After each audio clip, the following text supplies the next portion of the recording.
Hands on heads, eyes on me. 1, 2, 3. Lions and cubs, come join me for another learning video. Okay, friends, it's a brand new month. Spring is here. It sure seems like the sun has been shining. We've gotten some showers.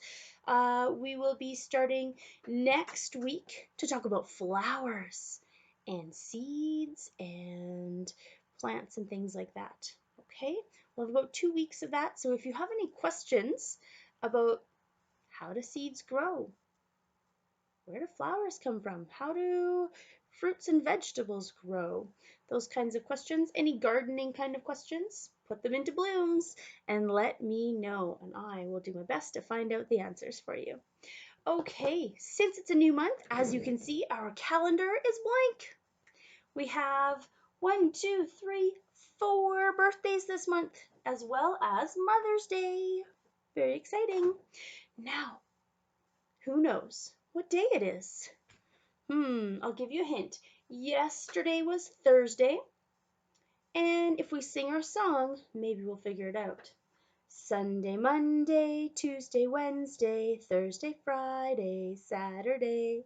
So if yesterday was Thursday, today is Friday. Yes, today is Friday. And let's try to sound out the month. It's pretty easy. There's only 3 letters. So our first letter is M, which says A, A, and Y, Y, May, May. It's May. Look at that. You just read the month. It is Friday, May. What? So easy, right? There's only 1. So it is Friday, May 1st. Okay, I look forward to celebrating some birthdays this month. Cubs and Lions, don't tell Mom, but we're going to have a project that we're going to work on for Mother's Day. Okay, so stay tuned next week. And there's be some exciting things happening. Lions, you are done learning the letters of the alphabet. All right.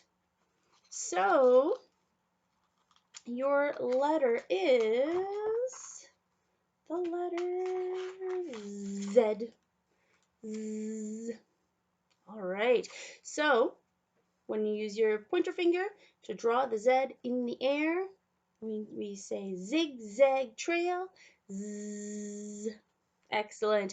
I am so excited to see that you guys have been working on your letter duotangs and writing in your journals. Keep up the fantastic work. We are going to work hard to get your letter duotangs or not your letter duotangs, the letter jewels to you for completing those letter duotangs. Good work. Cubs, your letter was H this week.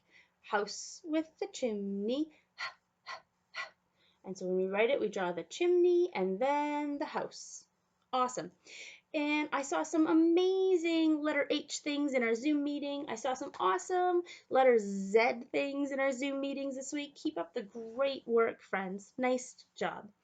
Okay, we are going to share a little bit or learn a little bit about my friend Madden. So Madden is one of my morning lion learners and it goes like this. My name is Madden. M-A-D-D-E-N. Madden. I like to eat Fruit Loops. I like to play with Transformers. I am 5 years old. 1, 2, 3, 4, 5. Excellent. So nice to know more about Madden. Okay, I am still working on our number video. That'll be something that maybe you're going to want to revisit once a week, once every other week, just when you need a little something, do some practicing with a whiteboard or with a wet paintbrush on the sidewalk, or maybe in some sand or some glitter or something like that to practice writing your numbers, okay? So I'll have some tips and tricks for those kinds of things coming up in that video, and it should be out tomorrow. And then next week we'll work on getting some letters of the alphabet video out. Same thing, where you'll be practicing the chants and practicing writing the capitals and the lower cases. Okay, now friends, check your mailboxes. There might be something special addressed to each one of you. Let me introduce you to Flat Stanley. All right, breakfast was ready. I will go wake the boys, Mrs. Lambchop said to her husband, George Lambchop. Just then their younger son, Arthur, called from the bedroom he shared with his brother Stanley. Hey, come and look! Hey! Mr. and Mrs. Lambchop were both very much in favor of politeness and careful speech. Hay is for horses, Arthur, not people, Mr. Lambchop said as they entered the bedroom. Try to remember that. Excuse me, Arthur said, but look! He pointed to Stanley's bed. Across it lay the enormous bulletin board that Mr. Lambchop had given the boys a Christmas ago so they could pin up pictures and messages and maps. It had fallen during the night, right on top of Stanley. But Stanley wasn't hurt. In fact, he would have still been sleeping if he had not been woken by his brother's shout. What's going on here? He called out cheerfully from beneath the enormous board. Mr. and Mrs. Lambchop hurried to lift it from the bed. Heavens, said Mrs. Lambchop. Gosh, said Arthur, Stanley's flat. As a pancake, said Mr. Lambchop. Darndest thing I've ever seen. Let's all have breakfast, Mrs. Lambchop said. Then Stanley and I will go see Dr. Dan and hear what he has to say. In his office, Dr. Dan examined Stanley all over. How do you feel? He asked. Does it hurt very much? Well, I felt sort of tickly for a while after I got up, Stanley Lambchop said, but I feel fine now. Well, that's mostly how it is with these cases, said Dr. Dan. We'll just have to keep an eye on this young fellow, he said as he finished the examination. Sometimes we doctors, despite all our years of training and experience, can only marvel at how little we really know. Mrs. Lambchop said she thought Stanley's clothes would have to be altered by the tailor now, so Dr. Dan told his nurse to take Stanley's measurements. Mrs. Lambchop wrote them down. Stanley was 4 feet tall, about a foot wide, and half an inch thick.